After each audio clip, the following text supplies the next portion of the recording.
There are many versions. In one of the versions, it says, "Ammavan vanne unnavu, Ammai vanne vilambavu." Why? Why should the Ammai or the aunt serve it? Why should we wait till the uncle is coming? That was one question that I asked. But there is another very deep message there. It talks to us about the history of that time. Have you heard about Matriarchy? Matriarchy? You've heard about patriarchy? Yes. Do you know what matriarchy is? What is matriarchy? Female-dominated society, okay. Then what is matriarchy?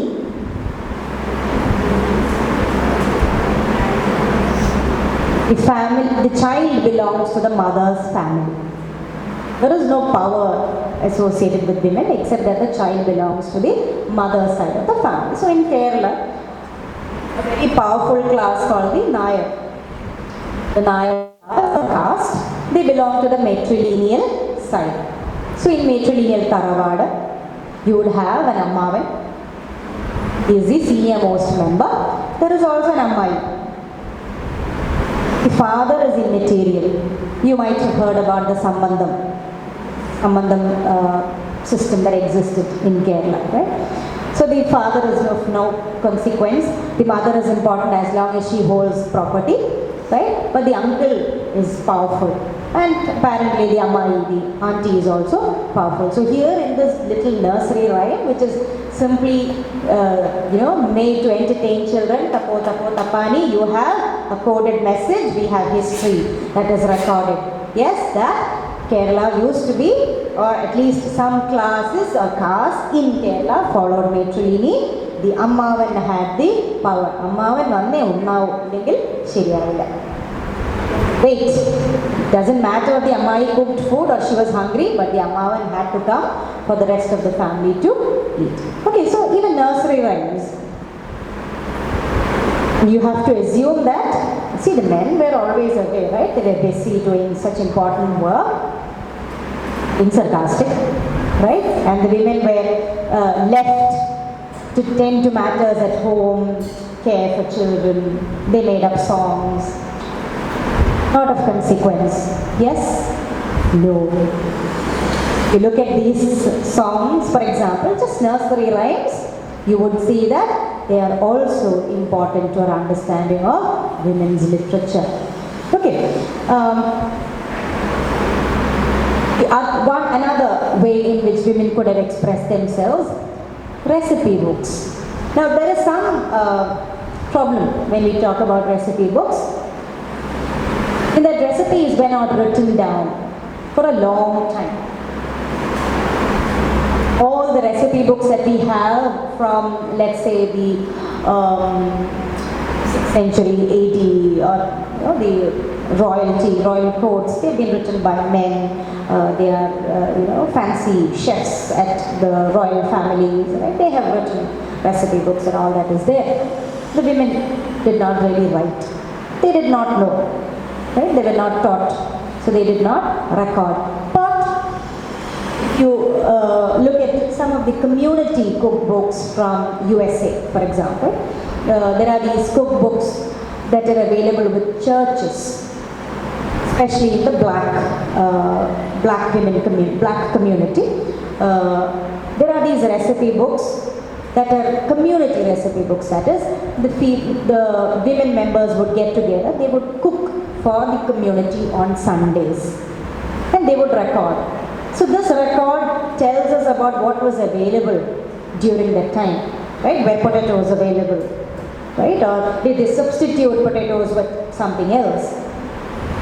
Or did they use chicken, or did they use pheasant, right? All these things are written down. And in one of my researches, when I was a scholar, Fulbright scholar at Boston University, I had the chance to visit a library called the Schlesinger Library in Harvard, and they have a very rich collection of cookbooks. There's a collection of cookbooks there, and they're actually manuscripts, and by penned down, written, handwritten. So in one of the recipe cards, right, it was written, put more garlic. Add more garlic. The recipe was written down, and in pencil it was marked, add more garlic, that will keep him off me. Add more garlic, that will keep him off me. Okay, so probably you can assume that this is written by a woman who does not want to get into sexual relationships with her husband. So she can probably complain about, you stink of garlic, please let's not do it tonight, right? So look at the way in which women have been recording their experiences in the margins of recipe books. And why do we not read such texts? Why do we simply look at, texts that were published? And even when we talk about texts that were published, we're speaking about 17th and 18th centuries, right? And in the 17th and 18th centuries, we have the rise of the novel. Yes? History of English literature, rise of the novel? Yes? Give me 3 names associated with the English novel. First forerunners of the modern English novel.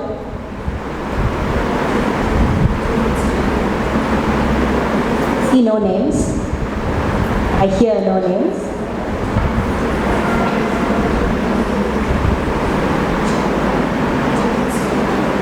Jane Austen. Even before that?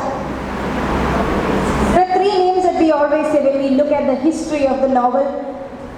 Samuel Richardson, yes. Samuel Richardson, Daniel Defoe, right? Henry Fielding. Great men. Right? Who suddenly introduced the novel form to us, the modern novel, which is the most popular genre of literature. Right? But at the same time, we have women who are also writing short stories or novels, and none of their names are mentioned anywhere. Not surprising. Whatever women have written or women have created have always been marginalized. So this is not a surprise that in the 18th century, when we talk about the rise of the novel, we don't speak about women writers. But at the time when these male authors were gaining popularity, we have a group of 3 women. They are called the Fair Triumvirate of Wit: Eliza Haywood, Delaware Manley, and Aphra Behn, who are also writing novels. But what were they writing about? Now, the common theme in Samuel Richardson or Samuel Richardson's, let's take Richardson's novels, Pamela, Clarissa, right? Virtue rewarded. Woman has to guard her virginity, chastity at all costs. Because without that, what is she? Right? You can probably jump off the cliff and die, because there is no point in living if you have lost your chastity. And marriage is a gift. Right? It is a reward for good behavior. That was, if you take Thomas Hardy's Tess of the Abervillies, that's the same idea that we get, right? That women have to preserve themselves for marriage. Now, these 3 women asked, what if they didn't want to preserve themselves? What if they enjoyed supposedly a natural urge? Sexual urge is a natural urge. What if they enjoyed it? And what if we write about that? And these women did actually write about supposedly scandalous topics, right? Their experiences with men, scandalous love affairs, right? And these novels, or what they wrote, were delegated. They were dubbed as amateur fiction, not ideal for civilized society. So let's not read them. Now, Eliza Haywood's Love in Excess was the 3rd most published, circulated and read work after Daniel Defoe and Samuel Richardson. But we don't hear about Eliza Haywood anymore, do we? Where did she disappear to? And I always believe that for any women who want to express themselves creatively, there is always some sort of an association that forms. There is also, people who would oppose their writing, but they would have formed some sort of kinship at least. Women who share similar tastes, women who follow similar patterns of thinking, they would have come together. They might not have published, but they would have expressed it in some form or the other. And Virginia Woolf, she talks about Aphra Behn, and this is what she says: all women together ought to let flowers fall on the tomb of Aphra Behn, for it was she who earned them the right to speak their minds. History has unfortunately silenced these women. And I also need to mention here that we need to break away from the idea of constructing history in a theological manner. Right? Oh, this is a more feminist work. This is less feminist. Or this is not feminist at all. That is ideally not the way we should look at women's creative outputs. From our standpoint, in 2022, we can look at something written in the 18th century and say, oh, this is not feminism. This is not feminism. But at that point, women were writing about their experiences during that time. So even to write was a political act. Material of what they wrote or how they wrote, just to write itself was radical. So that is how we have to look at things. Right? Let's just not adopt blindly the conventions sold to us by Western theorists. Let's start critiquing them. Let's ask questions. Right? What constitutes feminist writing? What constitutes female writing? What constitutes women's writing? It is time we stepped back and looked at this whole body of literature that have somehow disappeared from our curriculum, from our textbooks, from libraries. Where did these go? How did these go? So the next time you think about the rise of the novel, when you write about Samuel Richardson, when you write about Daniel Defoe, I also want you to write about Eliza Haywood, write about Aphra Behn, because Samuel Richardson was writing against the amateur fiction. He did not devise a new literary form. He was simply writing against women writers who were starting to express themselves. So if it is a response, if he was writing in response to something, then that also has to be marked, doesn't it? If that is obliterated, if that part is not there, we cannot understand why Samuel Richardson wrote about Pamela or Clarissa. And a book by a historian called Cheryl Turner, this is a book that was published in 1992, it's called Living by the Pen. She records that there were 176 female authors who lived between 1696 and 1796. Do we know the names of these authors? 176 authors. Where did they disappear to? And this is not just European literature that I am talking about. I am also talking about Malayalam literature. You have heard about Oppanapattu. What constitutes the lyrics of Oppanapattu?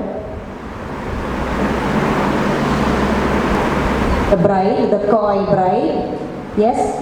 And some of the Oppanapattu are not seen in the public anymore because they were considered too scandalous. There was another type of song called the Vadil Thurapattu.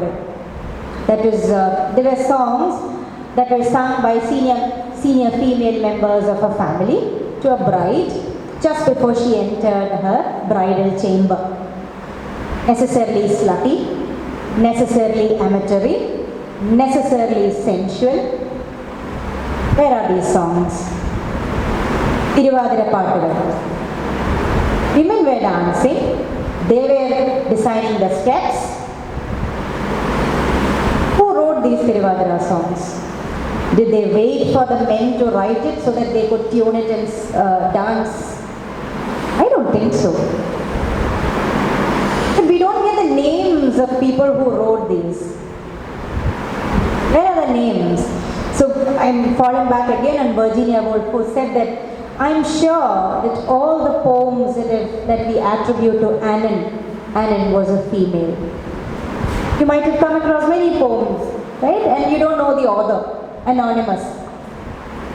Annan. And Virginia Woolf says that I believe they were all women because women couldn't put their name to these, but they still sang, right? They still made up these songs. There is this treatise called the Ambovadesha, and it is usually attributed to Kodungalur Kunnikutan Thamburan. He is said to have compiled it.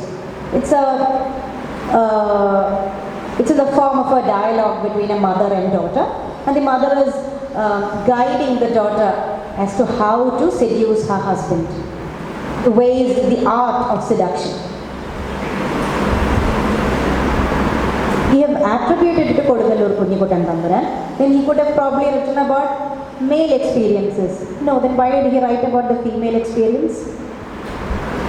We can maybe think that some woman would have said this, someone else might have recorded it, but it took a male writer to put it into a published form. Okay, and we have many writers from Malayalam who wrote Tiruvadira Pattugal, who wrote Oppanapattugal, Vadil Thurapattugal, right? Lot of songs, Koyithu Pattugal. You look at just Kerala, the kind of songs that we have, the repertoire of oral tradition.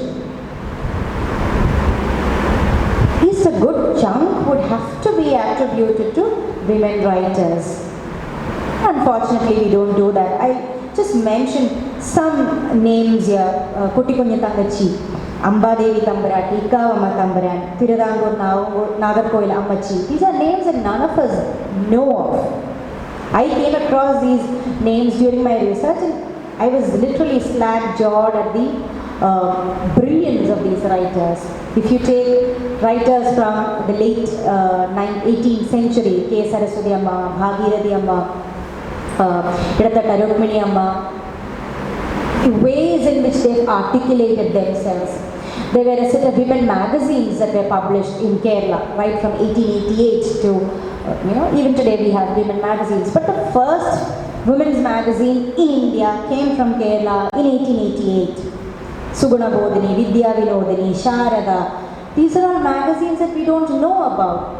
And there were women who were writing so vociferously for the cause of women's education, the right of women to go out of their families. But we don't know these people. They've been successfully obliterated. But when we go back and read what they have written, we are doing a service, not just to them, but the tribes of women who have been writing or who have been articulating themselves creatively since a long time.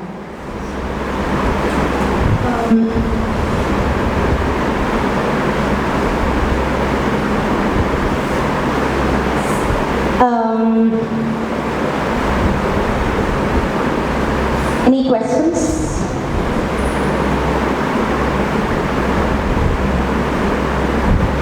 Anything that I have said that doesn't sit very right with you, something that you want to question or you want to know more of?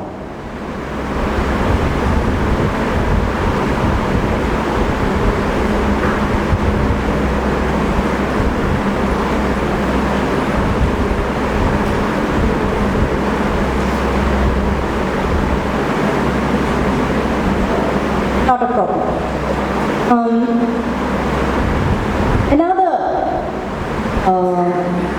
type of writing that we don't get often, but it is still there, is travel literature. Travel literature. When we talk about travel literature, there are quite a few names that come to our mind.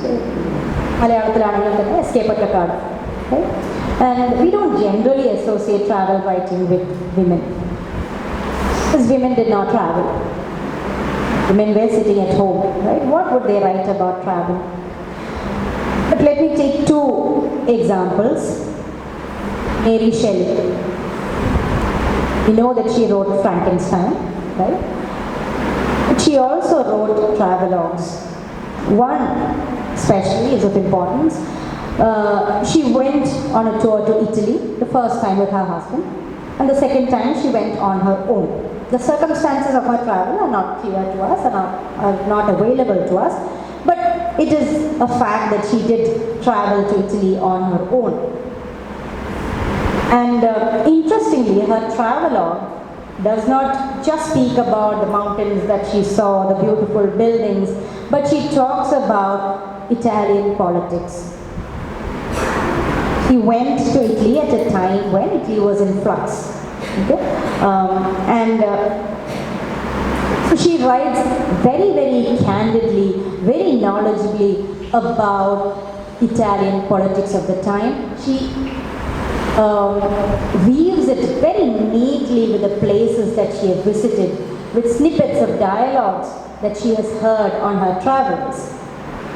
It's a different kind of a travelogue. You don't expect, or you are trained not to expect that a woman would write so politically, with such fine understanding, such nuanced understanding of the politics of a different country. But we do have Mary Shelley, who has written about it. The second example is a travelogue by Sophia Peabody. She was the wife of Nathaniel Hawthorne. Nathaniel Hawthorne you might have heard about, right? Very famous writer. Now Sophia Peabody was his editor. She was also a writer and a diarist, but she was not allowed to publish anything during her lifetime.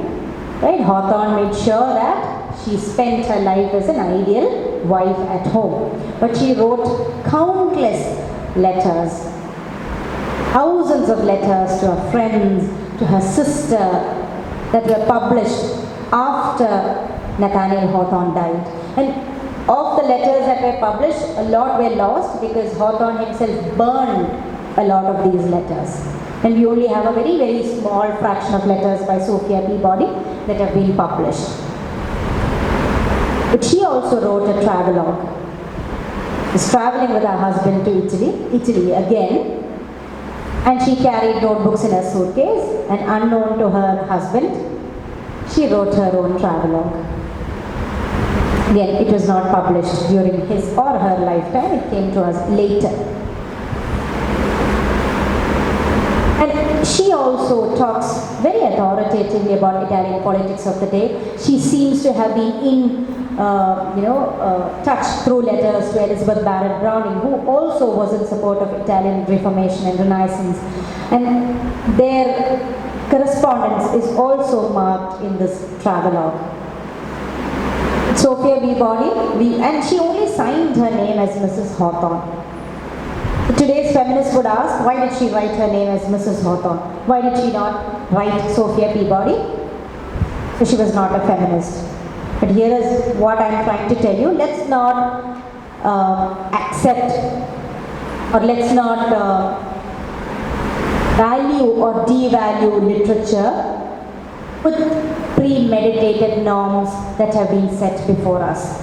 Let's try and look at it in the time in it was written. See, Sophia Peabody, while traveling with her husband, unknown to her, was writing a travelogue. It was a political act. It doesn't matter if it was published during his time, during her time rather, but the fact is that she did write about it. Okay.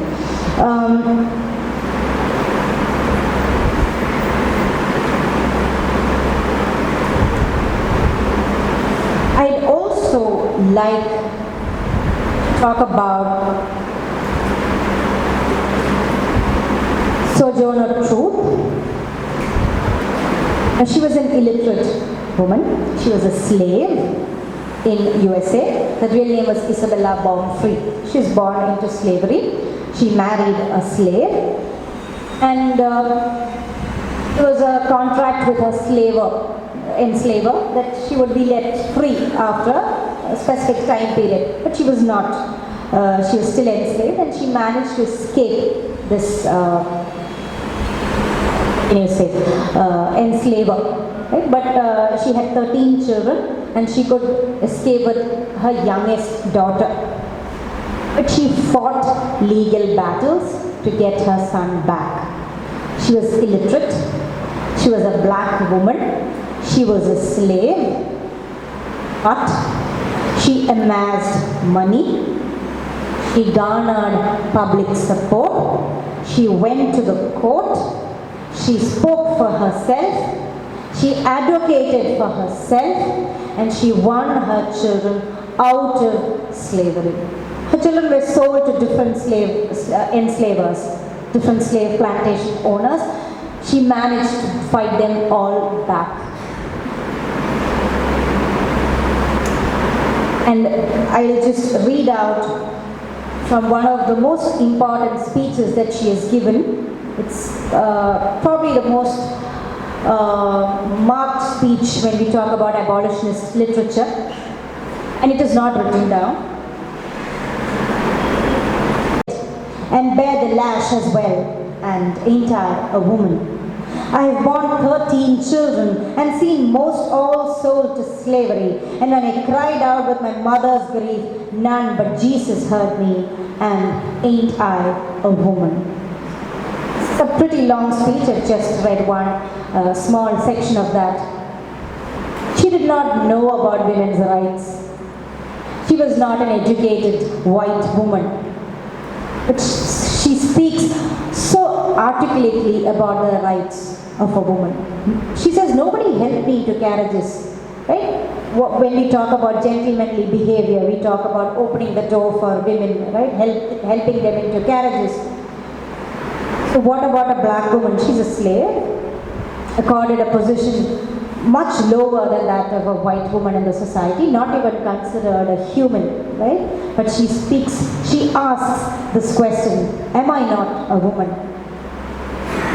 Sojourner Truth, later in her life, so she got rid of her name Isabella Baumfree and adopted the name Sojourner Truth, someone in search of truth. She became, a parish person. She spoke about finding Christ, about finding God, and she had a lot of followers, but she is mostly remembered for the speeches that she made, right? And this coming from an illiterate woman, illiterate black woman, which also tells us to look at history again and again and again. We might have missed out on a lot of Sojourner Truths.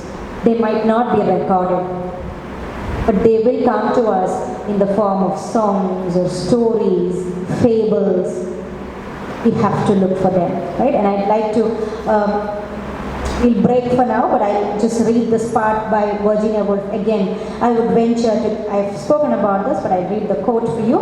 I would venture to guess that Ammon, who wrote so many poems without signing them, was often a woman. Okay, we'll take a break and then we'll come back. I hear someone saying, George Eliot? Yes, Mill on the Floss, Adam Bede, George Eliot. Okay, her real name was Mary Ann Evans. We have the Bronte sisters who chose the Bell surnames, right, to publish their works. We have many authors from different countries. If you look at history, a lot of female writers have used male pseudonyms to publish their work. Why J.K. Rowling? She's already famous, right? And in an interview about where she was questioned about her use of the male pseudonym, she said, I just wanted to separate. I wanted to examine a different writing style, right? And that is the explanation that she gives. But somehow there is something wrong there. Wrong in the sense, there is a pressure from the publishing industry. The publishing industry believes that most of its readers are women. Women read more books than men, especially fiction. So if a female writer was going to write about murder, gruesome violence,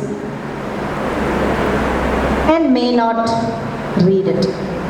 So let's not alienate the male audience. Let's go with the male pseudonym. This is a standing line of thought in the publishing industry.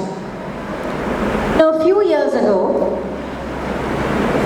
Mary Ann Evans or George Eliot's works were republished, and instead of writing George Eliot, they gave the name Mary Ann Evans. But this is also not a good thing to do.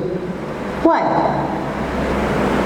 Because Mary Ann Evans chose the name George Eliot for herself. Nobody else gave it to her. She chose the name. She chose to write under her chosen name of George Eliot. Who are we, so many centuries down the line, to say, okay, no more of this fancy male name, let's use your given name instead. Who are we? Why are we taking away her agency? George Eliot had a, if you want to call it that way, she had a very colorful life. In the sense that she had a few scandalous affairs. She married someone 20 years younger than her. Right? She lived, she had a child out of wedlock, and this was all very widely discussed then. And she said, I wanted to have a distinction between the writer in me and the personal life that I have. I wanted to keep it separate, which is why I'm using this name. She had a very clear rationale for choosing the male surname, right? She wanted to keep her lives separate. She wanted to keep her lives different.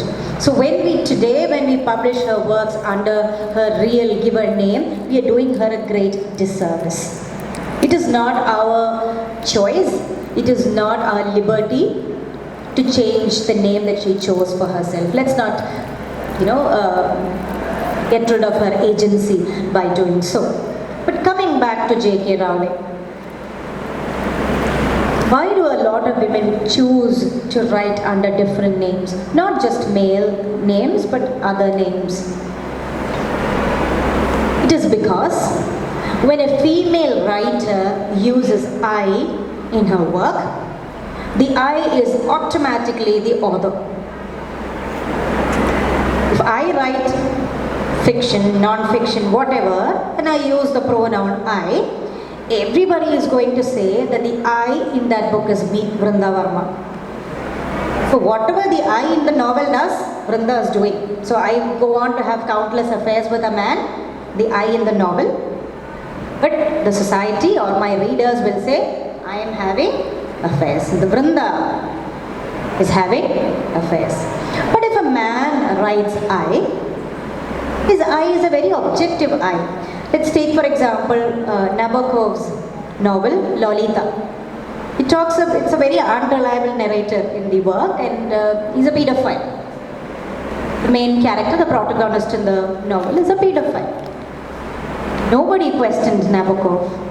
Nobody said Nabokov was a pedophile. We were quite happy to dissociate the I in Lolita to the I of Nabokov. So when female writers use the pronoun I, it is a very subjective pronoun. The I is never distinguished from the person who is writing the works. But when a man uses I, we are very happy to dissociate the I of the writer and the I in the fictional work, non-fiction or fiction. So with women, there is always this problem of using the I in an objective manner, which is probably why women continue to use pseudonyms or use male surnames. Male surnames, one reason, there is the publishing industry, that once a writer writes a book, it's out of their hands. The publishing industry decides, right, how it is published, how it is edited, how it is portrayed. All those things are out of the author's hands. So that is one force. The second one is maybe the writer doesn't want to be questioned. She doesn't want to be associated with this I or the characters in the work that she's writing. She's allowed to use that freedom. So when in feminist studies, when we talk about female writers using male surnames, we have to analyze it in both ways. It is a choice, or have they been forced to do it? Only if we look at it in both these aspects will we have a correct or let's not use the term correct or concrete, or a more solid answer. Okay, now while we are talking about J.K. Rowling using another name for different set of works, I'd also like to discuss another author called Elena Ferrante. She's a relatively new author, and I use the pronoun she with a sort of trepidation because we don't know who Elena Ferrante is. She's most famous for a set of 4 novels called the Neapolitan novels set in Italy, right? And I think a TV series has also come out on HBO or BBC, I'm not really sure. But the 4 set of novels explores the relationship between 2 women, Leela and Elena, and right from their childhood to about 50 years of their friendship. So they go through a lot of ups and downs in their relationship, the way the trajectories of their lives are different. But Ferrante presents before us a female friendship as if we have never seen it before. She tells us that it is okay to be jealous. We have been taught that in true friendship there is no jealousy, right? You'll always feel good for your best friend. Whatever happens to her, we are so selfless, so all-giving, right? That we bask in the other's glory. We don't feel jealous at all, because if we feel jealous, then we are cruel, wicked people, right? Immediately you are taken to the level of Cruella devil in 101 Dalmatians or some sort of a witch figure. But Ferrante tells us it is okay, right? It is humane to feel jealous, it is humane to be angry, right? It is okay to be selfish, or if not okay, it happens. You are selfish, so aren't we all?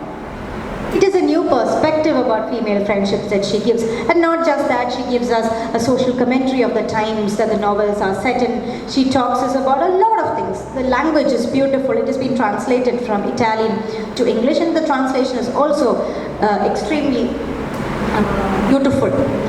But we don't know who Elena Ferrante is. He's never given an interview. He only emails her manuscripts. Her interviews are always email interviews. We don't know where she lives.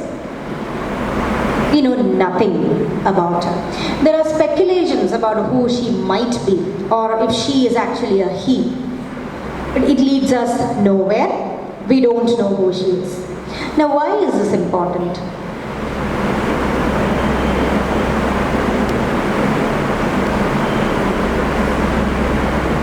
Today's world, whenever someone writes a book, writing a book is quite a task in itself.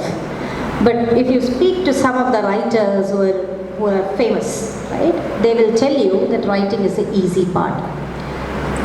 Because then you have to promote your book, not just give book signings or talk at events, but you also have to actively promote your work on social media, Facebook or Instagram, right, give countless interviews. Because our memory in this period is very short. I write a book, right? If I don't push it, if I don't push the sales, if people don't buy it in a few months after its publication, there is a new author who's going to write a new book, I will be replaced. There are such a lot of books that are published today. I'll be one among the million writers. Who will want to read me? So the authors are forced to promote themselves as their works, and none of us have a private life anymore. We live our lives on social media, right? And Theodore Adorno said not a few years ago, right, in one of his talks, I think he said that there is no true life in the false one. And we are living in a false life. Because we are forced to behave in certain manners, we are forced to project a certain self of ours on social media, the way we dress, the way we talk, right? It is an immensely capitalist world. Like I talked to you about how to promote your book. There is a lot of capitalist drive in that. So how does a writer remain true to their craft? How can they find the truth in this false world? So what Elena Ferrante is probably doing is trying to hold on to this true self that needs to be unblemished by this false world. Maybe she has not given any sort of explanation for her absence, right, or her anonymity. But this is something that we have to theorize. This is something that we have to think about as to why doesn't she want to promote herself? Why doesn't she want to come into the limelight? Is it because she wants to keep the I in the novels separate? Does she value her privacy? Does she want her words to speak for her? Why does she want to do it? But in this world where all of us are so alive, in the social media, in all contexts, it takes immense sort of courage. It is a political act to remain anonymous. It is as important to stay true to yourself as it is to promote your work as a writer. So Elena Ferrante, in that sense, is important to us. We may never know who she is. She may never come out into the open. Or she may choose to, we don't know. We might even never know if she is a woman or a man, or someone from the other gender. But we have to understand that to remain silent is also a political act. And while we talk about the need for feminists to speak up, here is an author who is speaking only through her novels. Fiction. She's speaking through her fiction. She has a right to remain silent. So even silence is a political act, if used in the right way. I'll come to the last part of my talk. This is a book that was published this year. It's shortlisted for the Booker Prize, After Sappho by Selby Wynne Schwartz. We started with Sappho, and it seems befitting that we also end with Sappho. Now, After Sappho by Schwartz is a speculative non-fiction book. And we usually use speculative, we use it with fiction. Science fiction, for example, is speculative fiction. We are speculating about what is going to happen, right? Or what if. Now, Schwartz has written a speculative non-fiction book because she is writing about the women writers from the 19th and 20th centuries. So we have short snippets of a lot of women writers. We don't have a continuous linear narrative. We don't know all the authors that Schwartz mentions. We are ignorant of many of them. Some of them we know. But what Schwartz is trying to do is to reimagine the lives of these writers. How did they write? Why did they write? What were they running away from? What were they running into? What were they doing? And it is important that we look at them. I spoke about the work that talked about more than 100 authors, female authors who lived between the 16th and 17th centuries. Here we have Schwartz reimagining the lives of the women writers of the 19th and 20th centuries. And these are all women who are bored of their lives, who are angry with whatever is happening in their lives, who wanted to do something in their lives, and they're writing. And in this writing, they form a kinship. They write letters to each other. They pull the other up. They share manuscripts. They offer comments. They meet together. And Schwartz deliberately uses the plural pronoun we throughout the work. After Sappho, all the women writers who came after the great poetess Sappho, we call ourselves After Sappho. And collective voice that Selby Schwartz uses. Women writers across the world are united. There are differences, of course. Our life histories are different, but these brilliant women who wrote, who thrived, who died, who perished, they are all voices that we should never forget. So she speaks about a few female authors like Lina Poletti, who gave her manuscript, unfinished manuscript, to the poet Rainer Maria Rilke. And Rilke is supposed to have read it and given it back to her, saying, she demands too much. This work is not fit for it. We celebrate Rilke, but we have forgotten about Lina Poletti. He talks about Henrik Ibsen, whose dollhouse we celebrate. So we keep saying that when Nora, shut the door, she was, shutting the door to patriarchy, right? Or she was the sound of the door slamming was a sound that reverberated right across the world. But here we have Ibsen, who modeled his Nora on a neighbor. His inspiration was a real life story, but we celebrate the fictional Nora. What if the real Nora had written her own story? I end with a quote from the book. And there we are among these wonderful foremothers in first person plural around the table. You know that game of wishing guests to a slow degustation. The same table that brings Vita and Virginia together for the first time when Vita breaks in to get Virginia's attention. I think you are the Sappho of our time. We will never be silenced.